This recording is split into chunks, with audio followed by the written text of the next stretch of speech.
Assalomu alaykum do'stlar. Keyingi ishimiz uy uchun zina bo'ladi. Ikkinchi qavatga chiqish uchun. Chekalarni 8 ga to'la profilda ikkitasini bitta qilib joylaganmiz. Zinalari yog'ochdan bo'lgan, qalinligi 5 lik. Stupenkamizni oyoq qo'yadigan joyi 30 cm, balandligi 15 cm bo'lgan, uzunligi 4 metrga joylashgan.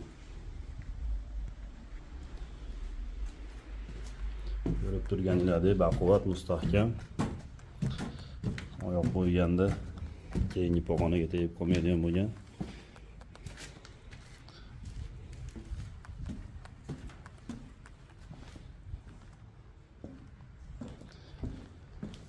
Shunaqa xizmatlar kerak bo'lsa bemalol aloqaga chiqishingiz mumkin. Darvoza, naves, perila, barcha temirdan yasaladigan konstruksiyalarni o'z vaqtida kelishiga narxda yasab o'rnatib beramiz. Aloqaga chiqaverasizlar.